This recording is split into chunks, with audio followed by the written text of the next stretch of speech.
So I'm here with Shaun Navarro, who's the head of DSA in Las Vegas. I'm sorry, co-chair for DSA. Pardon me, co-chair. I heard you were like the guy in charge, so. Well, right now we had two co-chairs. One's moving to Reno. He was an organizer at SEIU. The other one's moving to Seattle. So right now I'm the only co-chair, so I'm a bit of like the regional manager of socialism, if you will. I love that. So let me ask you a question. So my family's from Sweden, so I grew up steeped in democratic socialism. These words are fine with me, they don't scare me. But a lot of Americans are sort of intimidated or they don't understand what that means.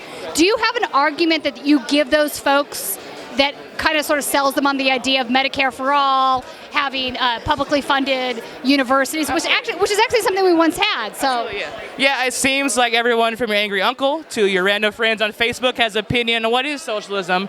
Something I find interesting is when you actually talk about specific issues, like say free college, canceling student debt, Medicare for all, people are really for it. Overwhelmingly, poll after poll, people are in favor of those issues. So when you take it issue by issue that are quote unquote socialist, people are in favor of it. And I think a lot of people don't realize socialism may have be a bad word in America. It's had a huge smear campaign against it for the past 40 years. The word has been weaponized. Yes, absolutely, 100%. But when you actually talk to people about the issues, how they feel about like Medicare for all, how they feel about immigration reform, they actually they line up pretty closely with what would be considered socialism in the country. Well, I think part of the weaponization of the word socialism in the United States has been this idea that it's totalitarian, and it's not. So if you go back and you look at the literature even from Marx, it's about the democracy itself owning the means of production. And I think after you explain that to people, they sort of have a different viewpoint. Like a co-op is really good. What are your thoughts on that? Well, it's right in our name, democratic socialism. How we kind of describe it, we believe that the major institutions that control our society, from healthcare to the corporations we work for, should be democratically maintained, owned by the workers, for the workers, and not for making profit for the 1% and for the people on top. Like for everything from healthcare, the kind of places we work for, we just want people to be in control, and the profits that people are contributing to go to the people instead of going to a small select few. And that's exactly what's happening in the country. 82% of the new wealth that was created last year went to the 1%. Absolutely, yes. Not only is this immoral, it's untenable. 100%. So let me ask you a question. In Sweden, there's a policy where every corporate board has two union members or two worker members on the board by law. They're required to do this. Is this something that the United States should consider? Oh, 100%, yes. We need to have more worker ownership. I think that people need to be able to own the labor they create. So that's absolutely something that we should be creating here in the U.S., 100%. Do you have a favorite philosopher? I do not know. I'm so sorry. Listen, we love if you're big into theory, that's great. But here at the DSA, we're a big tent. We take people from less experience to more experience. We kind of have a saying like you don't need to know all of Marx. You just need to know like Wu-Tang's Cream. Kropotkin. Yes. You just need to know like listen to Wu-Tang's Cream. Listen to Dolly Parton's 9 to 5. You know what I mean? Like if you just dislike your boss, you're okay. Wait, Dolly Parton might be the best philosopher ever, let's be honest. 100%, yes, 9 to 5, that is the official theme of socialism. We're declaring it today.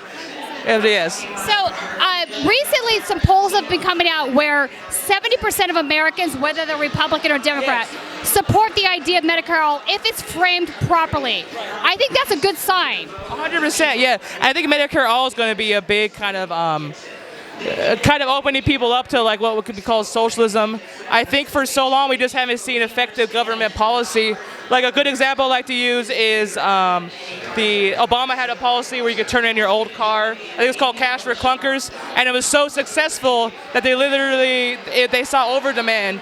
I think if we have programs that directly, materially affect the people's lives, you see that they're very successful. People are in favor of them, and just for so long we've just been focusing on helping the 1% and frankly welfare for big corporations and the rich.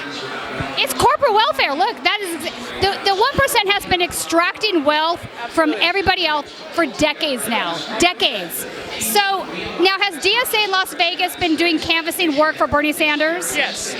We actually run an official Bernie staging location out of a garage, 2934 Natalie Avenue. Come on down, the leftist garage. We're going to be out there all day, every day till caucus day.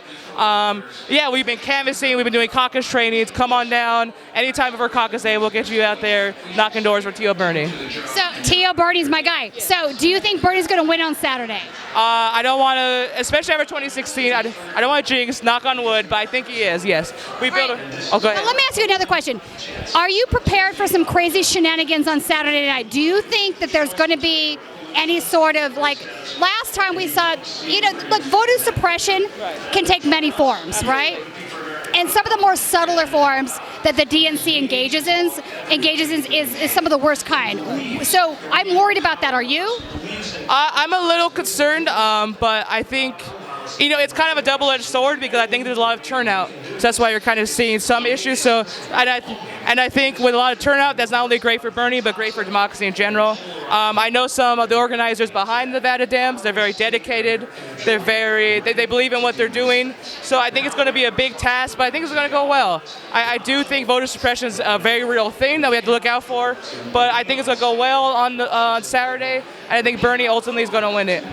I agree. So thank you for talking with me. And if people want to canvass, tell us where again. That's 2934 Natalie Avenue, the leftist garage. We're open all day, every day till caucuses. Come on down. Oh, we have Chapo Trap House tomorrow at 3 p.m. Yes, we're very excited. Yes, so come on down anytime you want to canvass. Absolutely.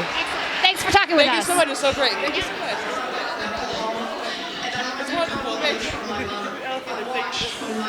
you.